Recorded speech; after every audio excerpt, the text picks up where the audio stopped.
I hate drawing backgrounds.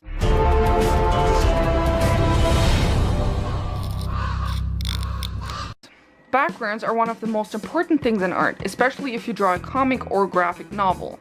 If I was just doing illustrations, I would probably get away with just drawing shapes in the background or just pulling up some reference from Pinterest. But since there are repeating places in a comic, everything becomes more complicated. First of all, I have to invent a location, building, room. I have to look up reference, then I have to make plans of the place, then I have to practice the right size, etc.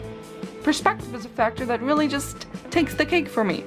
For the majority of my life, I only drew people because I've never felt satisfied with the way I was drawing them, so I wanted to get that down first. Big mistake.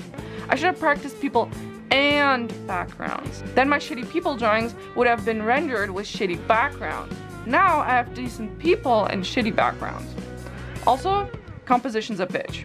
Then there's the problem that no matter what I do, my background seems to bleed together with the people in the foreground, making everything hard to see and unpleasing for the eye. I tried it all. Have no outlines for the background, have all the colors really light, have a wash of white ink on top, have only one color of ink for the whole thing in different shades. Let me tell you one thing. What a shit show. So, as I'm writing this, I realized something absolutely obvious and ridiculous about my art. Here's what I thought was a good idea. I have this ink that is black, and when diluted with water it becomes this nice purple color. I call it Impel. I really like that color. I thought it was a good idea to use it as a colors for the background. This is where I'm the most obviously dumb person ever. I thought it was a good idea to use the same ink as a shadow color for the characters. God, can't fucking believe it. I'm actually so embarrassed over this right now, and there's multiple videos of me complaining about this and wondering why the background looks like the people. God fucking damn it, Maddie. I'm keeping it real though, dudes. If I fuck up, you're gonna know about it. Don't do what Auntie Maddie did, obviously. What I'm gonna do now is, I'm gonna look for another color to use for undertones for the background. I'm just gonna mix this one color into every other color I use for the background, or I could get a waterproof ink and lay down a base color first. Here are some things I wrote down once again about what I want to try out in the future. Make background blurry. Make background one color only. Use different color to shade. Make very light. Dilute color strongly. Use no shadows. Okay, so this is me coming at you a few days later. The last couple of days have been really annoying for me because, well, like I said, I suck at drawing backgrounds. I think the mistake I made was, instead of just picking some scenery from Pinterest or whatever, I started designing a building. Designing a whole building doesn't happen in 1 week. Now I wasted this whole week, so I'm sitting here at 2:30 a.m. on a Wednesday. Well, I guess it's Thursday then, which is my editing day. So I better get scribbling or I'm gonna be real screwed. For my first trial, I just used some woods. I used my desktop background as reference. The first thing I did was to ink everything with only one liner.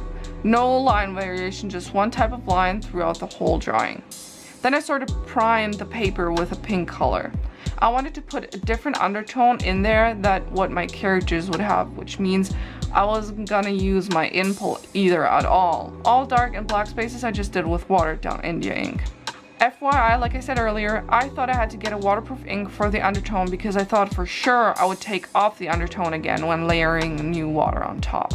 However, that did not happen, so I'm just using my usual Colorix inks. So after that, I just kind of went in with other colors. I watered them all down and colored it all in. I'm not sure what I was exactly doing though. When I color a person, I use two different things, the base color and the shade color. The shade color is the same color for everything since it's just my Impel. Here I just made a couple things darker and others lighter. What I'm gonna try next here is I'm gonna lay down the undertone color, then the base color for all the other colored things, and then make a shadow for everything. Before I put down the shadow, I want to try and keep it with only one color and see how that looks though. So for the second drawing, I wanted to draw a house, maybe. The house that I ended up drawing is an abandoned house that appears in episode 1 of Ravens Creek. It's not super important building, which means I don't need to do a bunch of research and floor plans for it. So I searched the interwebs for a similar house as to what I had in mind for a couple hours, which was super annoying because you never find what you're looking for while you're looking for it somehow. I did find a house though, so I inked it in just like the previous drawing and made the base pink again. I added all the flat colors and then colored with some blue on top of a few things because I felt like it should be nighttime, but that didn't really work out. So I want to try and have pink as an undertone for day drawings and blue as an undertone for night drawings. For my third attempt, I took it to Instagram this time and used someone I've been following for a while, Paolo Reilly. Sorry. I chose a picture and kind of just ignored the people in it and drew the background. This one came out very pink compared to the other ones. Since it's more of a sunset picture, we're just gonna let that slide though. I probably will make it lighter next time though. Here's the dealio, y'all. It's currently Thursday, which is my edit day. However, I feel like I haven't accomplished enough. So I'm gonna make a fourth drawing at the very least, and it will be a night drawing. I have one problem that is presenting itself to me.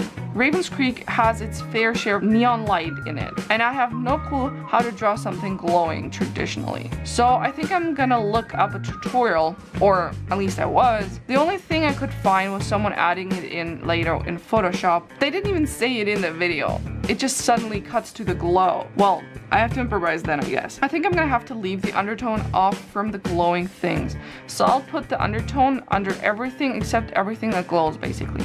So the undertone there will still be white. I took to Pinterest for this one again.